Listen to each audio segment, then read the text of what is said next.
Welcome. I'm Donald Whitehead. I'm your host. And tonight's episode of Voices of Homelessness will take us into the lives of two people who have not only had the experience of homelessness, but also have dedicated their lives to giving back. We know that that's not a common thing among people who are experiencing homelessness to keep working in the field. But tonight we have two people who've made that choice. We want you to enjoy Voices of Homelessness, produced by the National Coalition for the Homeless, and Colita Harris, our executive producer. Again, I'm Donald Whitehead, and I want to welcome our guests tonight. We have Miss Meshelle Miller from Cincinnati, Ohio, and Jeffery Bingham, and Jeff is from Maryland. We've had a little hiatus, but I'm glad we have you two to welcome the show back to the air. So welcome. Thank you for having us. Thank you for having us. Thanks. So I'm going to start with you, Meshelle. We want people to know what it's really like to be homeless, some of the struggles you faced, and how you got on the other side and became a helper. And then we'll go to you, Jeff. So Meshelle? Hello, everyone. Donald, first, thank you for having me. And it's a pleasure to be able to share my story. It's not very often, that we come together in the forum where we've had lived experience and we have made it to the other side. I've lost some people out there in the world that were homeless and they died in the streets. So I'm thankful to have gotten to the other side. Donald, one of the questions you always say, like where did it start? What happened? How did you end up there? A lot of people are, that person is healthy, that person's smart, that person has, this going for them.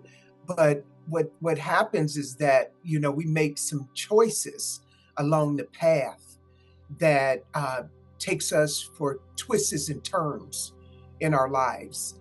And one of the choices that I made at the young age, I was so young, and I didn't know it. My parents didn't know I was an addict. They didn't know that I would come in contact with something and then it would take complete control of my life, my whole entire being, my body, my brain, my soul. And that's where one of the choices that I made, that's where I came from. I was young, I was in the streets. I thought the streets were, the place to be.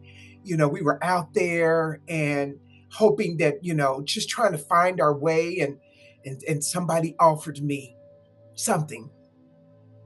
And I, being the person that I am, I'm not afraid to try things, right? So I did, and it took my whole soul. And the next thing I found that I was living in my vehicle. Oh, thank God I was in Florida when I became homeless, because at least it was just warm, But I hate getting wet today because of that reason, because it rained every day at 4:30. And you wanted to be someplace where you were, you could keep your feet dry and you can keep your hair dry. And it was just hard when you're on those streets, when you're out there. And there was not a lot of resources during that time. I think Donald, when you and Mr. Buddy Gray, y'all kind of shook the world up, and you started saying, hey, we're people too, and we deserve to be treated as such. And just finding resources during that time, it was really, really hard because they didn't have a lot for us, and especially down in Florida. Florida is a rich state. It's where people come to retire. They don't want the homeless people there. They don't want people sitting around under bridges. They don't want people sitting in their groves where they pick their fruit. And we did. We would park our cars as women, You had to find safe places to be. You had to park your car where it was well lit. And that would be a lot of times, that would be in some of the orange groves, or the watermelon patches, and I had to fend for myself during that time. And I had family in Ohio. And my mother was begging me to come home, please come home. But the disease was saying, you don't want to go home. We're okay. We can do this. And it snatched my whole soul. The reason I decided to come to the other side was that I had turned 26. I had a daughter that my mother, was taking care of, her and my grandmother and my aunts. And my daughter is the reason it's kind of like she kept me coming back, having some hope, because she would always say, no matter what, I love you, mommy. And, just to hear those three words during that time in my life, it gave me, I didn't go right back. I'm not getting ready to sit here and try to sugarcoat this disease where it takes us, because even the homelessness was part of, because of the disease, the addict. It wasn't like I wanted to be homeless. It's not like I wanted to be in the streets. I didn't have to be, but the disease said we needed to be there because we can do everything in the streets. But my daughter was one of the shots of hope that I had to come back to the other side. And just by seeing her, and I think the last time, I was home, I had made it back to Ohio.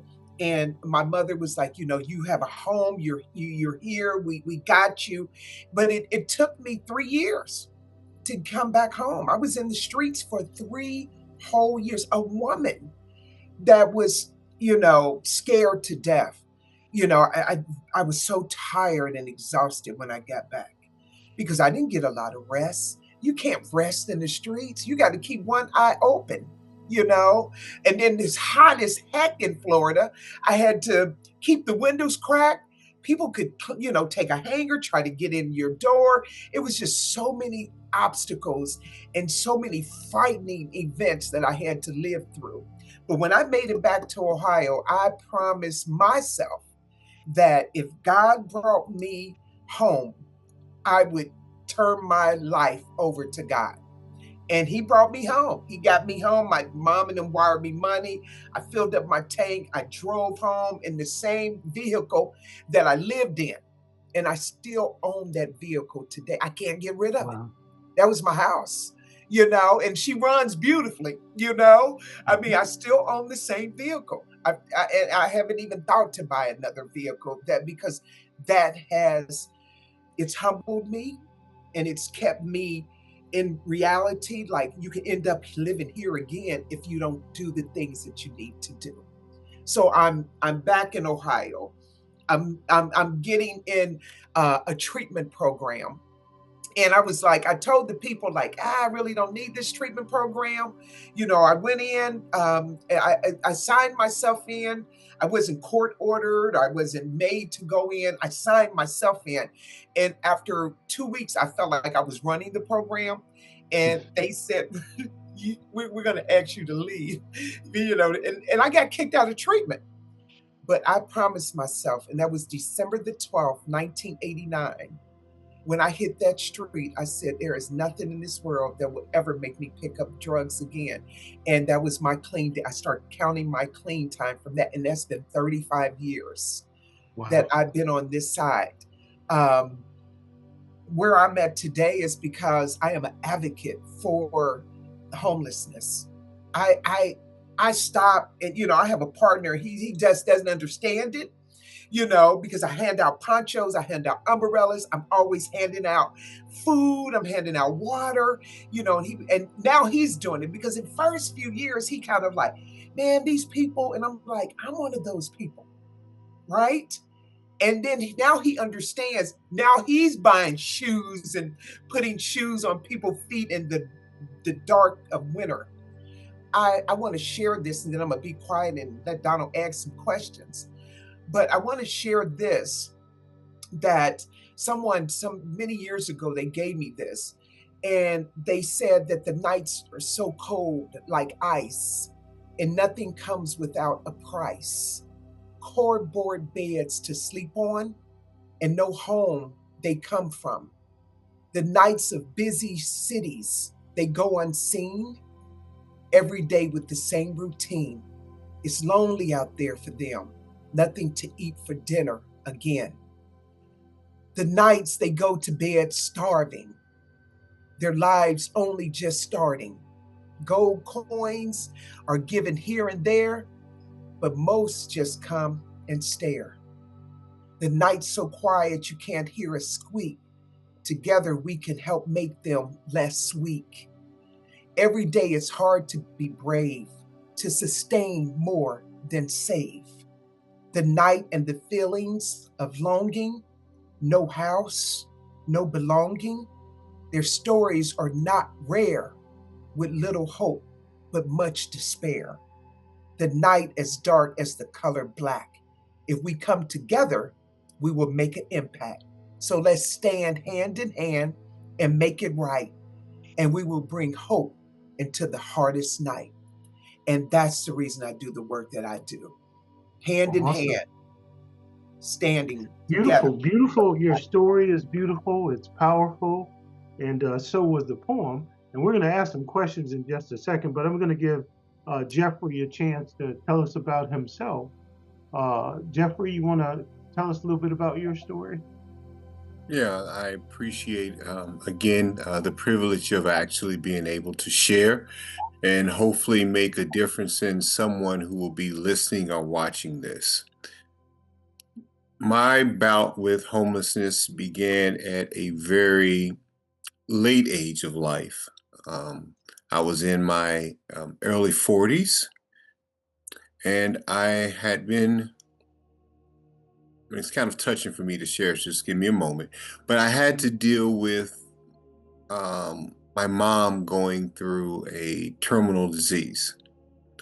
And the way that I was brought into the situation, she tried to hide it from my brother and myself. I was actually living in Maryland at the time. I had relocated to Maryland with my family, and she was still living at home. And not only was she battling colon cancer, but she was in the late stages of it by the time that it was revealed to me by her doctor. She wouldn't reveal it. And at the particular time, she also was suffering with dementia. So we were 10 hours away from her.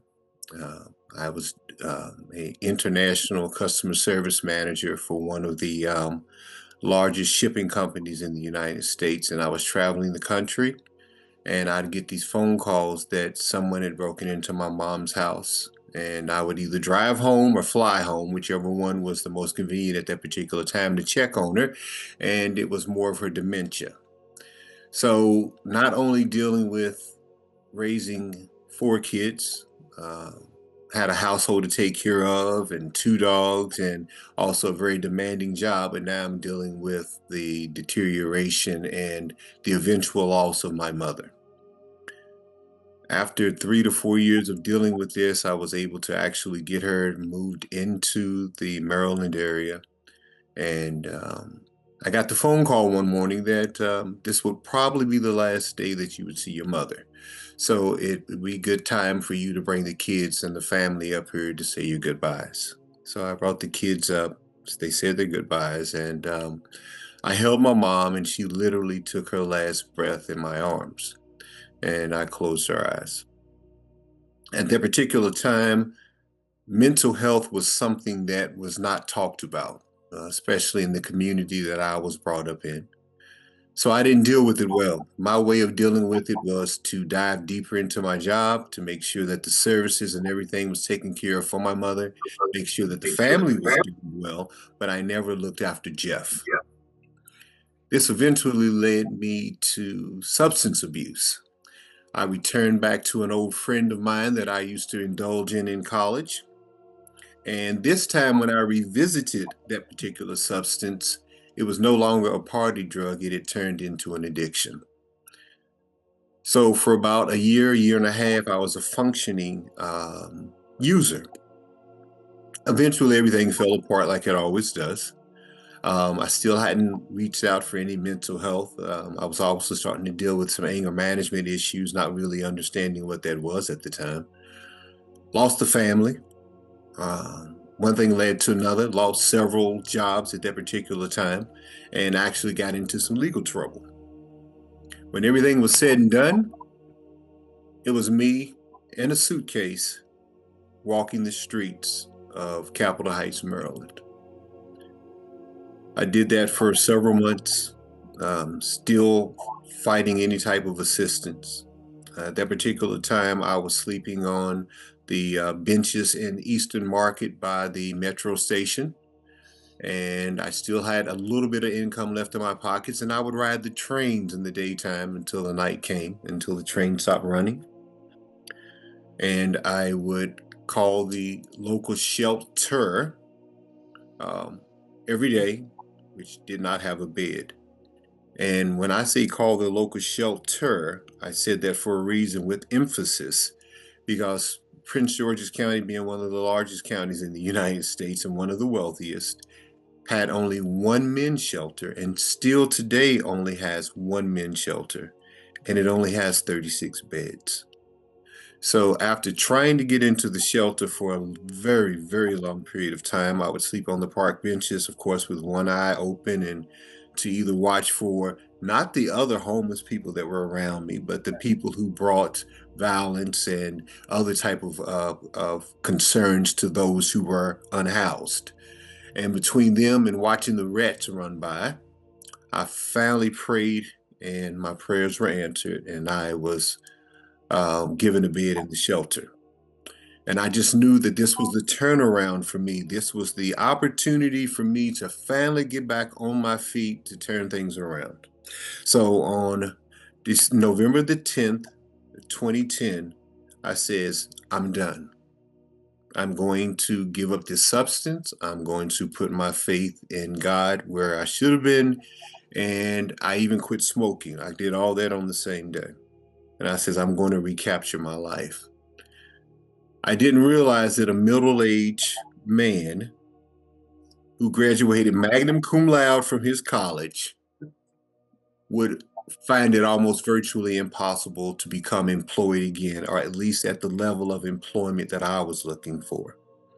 It got to be so bad at one point in time that I would leave the shelter, catch 3 buses to go all the way to the other end of town and toss pizza with 18-year-old boys.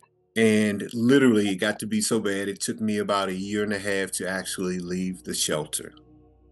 Once I left the shelter, I was gainfully employed, got back out there into the world, became a district manager for a very large retail company until they went bankrupt. When they went bankrupt, I had gotten my life back together with the help of God, where I had enough savings where I could just rest and relax. And I says, I'm going to take this opportunity to A, rebuild my family, which is a very difficult situation, um, and to also seek the mental health that I needed to address my mom's death that happened a year or so ago, to also address the anger management that I was dealing with because of my particular situation. And I said, while I'm doing this, let me go back and volunteer at the men's shelter. I noticed that I had a voice while I was there. And people actually listened to me and they wanted to get back on their feet. So I went back as a volunteer. I started a few programs there, and the director pulled me aside one day and says, you know, you need to do more than volunteer. So from that point, I started to do case management. From that point, I eventually became the director of the program about a year and a half later. And I've now been having the privilege to serve those unhoused and those needing help for 10 plus years now in the Maryland area. And I also serve as a member of the National Coalition for the Homeless. I'm the Speaker Bureau. I'm co-chair for the Prince George's County People with Lived Experience Committee. So I have the privilege of serving others who don't have the privilege of speaking for themselves. And I continually to thank God for that opportunity. And it's also allowed me to have a louder voice in my own personal ministry with those people who don't have hope. Awesome. Thank you, Jeff. Thank you, Meshelle. Those are two amazing stories. Definitely some similarities there. And sometimes, like, we get kind of pigeonholed into some of the similarities. But I also want the audience to know that um, addiction is a disease, and certainly not everyone who's homeless goes through the disease of addiction. There's a lot of people that have other things, many of which you talked about.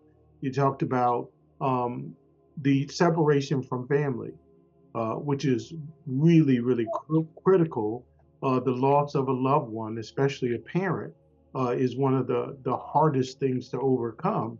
And so all of those things were factors. It wasn't probably any one thing that got you there. It's kind of a cascading downward set of experiences that get you there.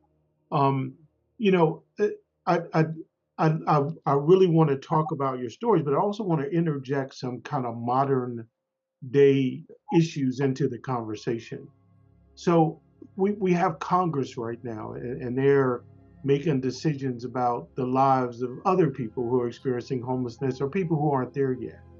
And like some of the things that they have on the table are some of the very things that help you guys get through homelessness. They're talking about removing mental health care and food stamps and the continuum of care. I heard both of you talk about kind of that system that people are wrapped around to get services. They're talking about cutting permanent supportive housing, and actually moving people into detention camps. And so, tell me if you were that person who had just started the path towards getting out of homelessness, and the only thing that was available to you, even though there's one shelter in Prince George's County, it is one shelter. What would you have done if somebody said either you go to jail or you can't go to treatment, Meshelle, you got to go to a detention camp? Would either of you have taken up that option? So No, detention camp is I wouldn't have been, no, I wouldn't have gone to a detention camp. I would have just took my chances, and I did have a vehicle. So I would have camped out in my vehicle and I would have moved from place to place.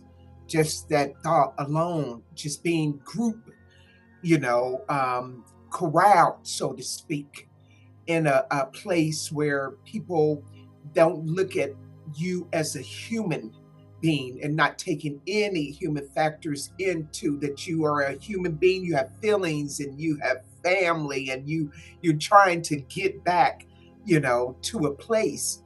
I would take my chances on the street because that's what's happening now. exactly. And how about you, Jeff? If it wouldn't have been Prince George's house, it would have been some sort of detention camp out in the woods somewhere. Would that have worked for you when you were transitioning? Absolutely not.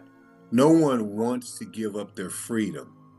Even if you're unhoused at that particular time, you're talking about denying me my freedom at that particular point. And your humanity. Absolutely. And I would prefer to decide where I would sleep that particular night, when I would sleep, when I would get up, and how I would eat versus someone telling me and giving me those instructions. And let me ask you this. The way they've come to that decision is they say that most people won't take the opportunity for shelter if it's offered. Now, again, go back to the time when you were transitioning out. If somebody would have said, I'll give you an apartment, you have to work on yourself, but you can have this apartment. Um, would you have said yes at that point? I think I know the answer, but if somebody would have brought you keys to an apartment and said, hey, if you got mental health issues or substance abuse issues, we'll help you work on those. All you have to do is follow this program, and we can get you into this housing. Would you have turned that down? No, No, not at no. all. As a matter of fact, I have the privilege of serving those who are actually in that particular situation today. And it is amazing to actually be a part of a program that says, you know what, let me give you a set of keys first and four walls and a place that you call comfort and security. And let's see how that motivates you to work on yourself.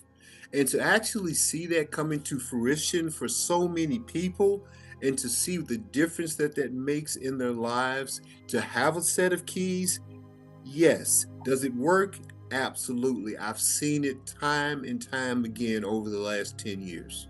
Absolutely, and the same thing with substance abuse. And Meshelle, I know you really work very hard on substance abuse issues. I know you've directed programs for people transitioning out of homelessness because of substance abuse.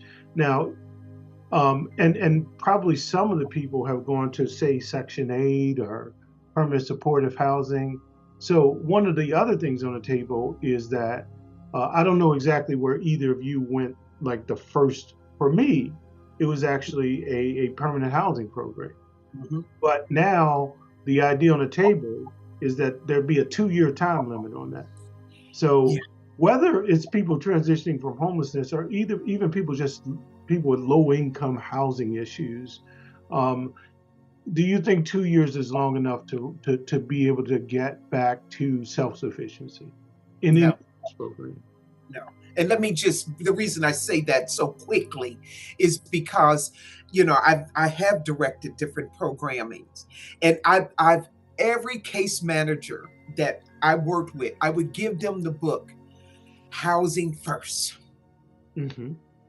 because you have to have a foundation to build around. That's just like if you just give me clothes and food, and where am I going to put it? Right. Right? Where am I going to keep it? Where am I going to sustain this? So I always pushed for housing first. And I believe in that. And HUD developed that program so that you can go and work on yourself with four walls and a roof and maybe a couple of windows that you can look out and say, whew, the rain won't get me today. The heat won't get me today. I can go in the refrigerator, and it takes more than 2 years, Donald. I know for myself, I didn't feel safe for the first 5 years in home. So I needed to make sure that I was stable, and I've carried that over into my work. I advocate for length and time. There's no way we can put a time limit on a person feeling safe and secure in housing. You have to give them Absolutely. an opportunity to get their feet up under them. And they're thinking about that for all the subsidized housing programs, whether it's Section 8, permanent supportive housing, low income housing tax credits. So they think that beyond 2 years, you're somehow getting something you don't deserve. That's the mentality we're working with. But at the same time, they're proposing these massive tax cuts to millionaires and billionaires. Yes. Um, and Jeff, I don't know if you have any thoughts about that. I mean, you talked about Absolutely. permanent Absolutely. supportive housing and the miracles that you see. If you see a person right before they get into a permanent supportive housing program, and then you see that same person 2 years later, the changes are dramatic. Yeah, They're absolutely. miracles. The miracles do not, when we say miracles, we're not talking about the one that we think about, the Christmas story that you look at and everybody wakes up and they've got everything that they wanted. Right. Those are not the miracles we're talking about. The miracles we're talking about transitions over a period of 5 years, and that's on the short term. If I may just share a quick story with you, we had a young lady that was so traumatized by her unhoused experiences that, of course, it led to some deeper mental health issues. It literally took a year to get her to actually begin to speak about the trauma that had happened, and a year to get her reacclimated with doctors, just regular PCPs, but let alone mental health. It took another year for them to actually penetrate the darkness that she was feeling, where she can actually stand up and say, I'm ready. But now she had to go back and fill in the gaps to society to say, well, I didn't have a job for the last 3 years because I was unhoused. I wasn't able to do this and have a great credit score because I was unhoused. But people don't listen to those. They look at the numbers. So it takes at least 2 to 3 years to rebuild credit. It takes 2 to 3 years to actually feel safe again, as Meshelle said. And by the time that you get on your feet, it literally is a 5 year process. And that's at the early stages for those who can get to independency. Everyone who faces the unhoused situation can't reach complete self-sufficiency. It just doesn't happen, whether if And it's what does mental or self-sufficiency physical. really mean anyway? I mean, Yeah, you know, exactly. none of us are fully self-sufficient. We get support from all kinds of places, but Right. we have a different expectation from people because we think it's some kind of moral failure, and that's just not the truth. And I really appreciate you guys because it's one thing to read about it, to hear about it. Meshelle, you kind of alluded to it actually has like a magnifying attraction, right? Because I find this in my family too, and I think it's incredible. Like I now see on Facebook where my nieces and nephews are going out, and passing out clothes and passing out food and doing, sandwich drives. And that just, of all the things that have happened, it just really makes when you are a person who is actually doing the work, it does start to reach out. Your sphere of influence grows. There's a ripple effect that happens. I think that's the best thing, the best reward for me about doing this is that I see so many other people kind of, if they hear about you doing it enough, they'll start doing it themselves. And they'll soon be, once they start doing it, because this happened to me when I went to the shelter. I just wanted to, get clean enough to get some more.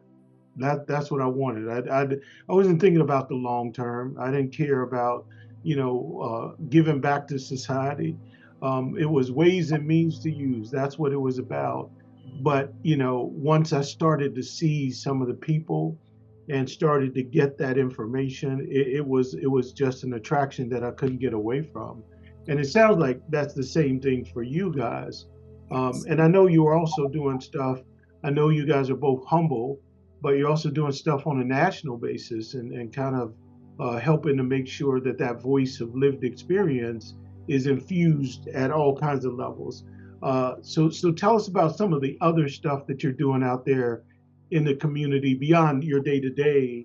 That really Jeff talked about his ministry. I know Meshelle does other stuff as well. So tell us about those innovative, amazing things you're doing out there.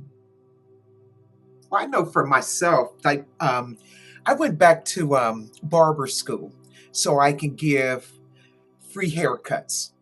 Now my grandson, who I would take with me down to the different shelters that we have in Cincinnati, cutting hair. Now he's cutting hair, Oh, and he wants to be a barber now, and he's really good. He's gifted. I've had to learn. He's just been gifted, and now awesome. so we do free haircuts in our community, and for anyone that is unhoused at the time, and even the counselors sometimes look a little gruffy because they're doing the hard work. We'll shape them up and cut them too, to make them continue to feel good about themselves in order that they can continue to be of service. We have our community police liaisons. We now hook up with these guys. So when these people are being moved from, like, we have a homeless woman that I just got a call this morning that was being moved at her camp, and Officer Butler called me and he said, "Hey, Miss Miller, if you can get down, right down on 8th and Lynn, they're moving her stuff." And I said, "I'm on my way." And I called about three other people. So it's like five, we call us the sister keepers. and it's about five social workers, and we get together and we pile people's stuff in the car, and people are always looking at us like, how can you put this stuff in your cars? Because these were our houses. So we're welcoming people that are unhoused into our house to get them moved to a safe place. So we're doing a lot of different things on a level, community level, because it's so important to start in the communities which you live in and then branch out. Now, other communities are doing the same thing. They're coming up with teams of people that are being called to, instead of them throwing the homeless people, all of their life is in those bags, and for you Hmm. just to pick them up and just discard it like it's nothing. They're calling us now. Cincinnati police is giving us a call, so we're doing Oh, some good work here, thanks to Donna Whitehead and Buddy Gray. We're following you guys lead here. Yes. well, that's amazing. I follow Buddy and I watched him do stuff, but Yes. I think you just brought up something that's just so amazing. Like the most people in the general public wouldn't go that far. They wouldn't have the willingness to, like you said, put people's stuff in your car. I do it all the time. I was talking today, and it probably was, really silly or stupid of me. Actually, I'm going to just say it was stupid. During COVID, I was doing some technical assistance in Prince George's County, as a matter of fact, and I put together an outreach team, and they all quit. So after not doing outreach for 30 years, I had to put people into a hotel during COVID. I put 200 people into a hotel, which means they were all in the van with me during the early days of COVID. And I look back on that now and I was like, wow, wait a minute, was I thinking? But the point to me is that empathy that you get from your own experience is so invaluable, because you'll go that extra step, you'll do that extra thing to change somebody's life. And while most people have limitations and barriers, because you know what it feels like, you don't have those barriers. Jeff, chime in, tell us your the other stuff you're doing out there. Like I said earlier, my ministry is a very strong part of my life, to be able to share and give people hope. But I also like to consider myself what I call a mental health navigator, considering that that was something that I dealt with, and realizing that I think the last statistic I read was 1 in every 4 Americans have some form of mental health distress. So what I do is not only those that I have the privilege to serve as at this role, but I'm talking about the other people that I deal with on a daily basis. Um, I've just gotten to the point now that I can walk into my neighborhood grocery store, and one of the cashiers will stop me and say, "Hey, that's the guy you need to talk to. Talk to that guy right there. He knows the resources, and he knows this particular doctor you can go to, or he knows this guy and he knows that guy." So I try to do that. I also follow up with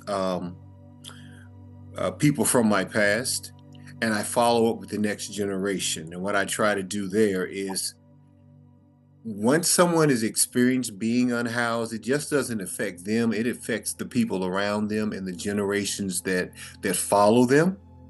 So I follow up with their children, and I serve as a mentor for them as well, resume writing and etc. And then I also, in the community that I work in and also the community that I live in, I advocate for those that have been unhoused as far as employment. So I serve as a reference point for people who are looking for employees. I serve as a reference point to say, hey, I've got someone that you need to give a shot that you probably never would look at if you're just going off of what they submitted via on the internet. And matter of fact, let me introduce you. So I keep a network of people who would give other people an opportunity based on my word and based on my experience of references. And I still have people that I've reached out to in the last 8 or 9 years that says, "Hey Jeff, do you have someone? You got a guy or you got a young lady that's ready for a job and needs a chance? Because I need them." So I always try to serve in that capacity as well. Wonderful, wonderful. You guys are living the life, doing some amazing things out there. We're getting close to the end of the show, but I wanted to give you both a chance. If you wanted people to leave with one nugget today, something that they can use in their own lives, whether it be somebody who is going through the trauma of homelessness or the public in general, just give me a couple of things you would want to people to leave with from your voice, from the Voices of Homelessness segment. What would you want people to hear? What do you want to say to the general public out there?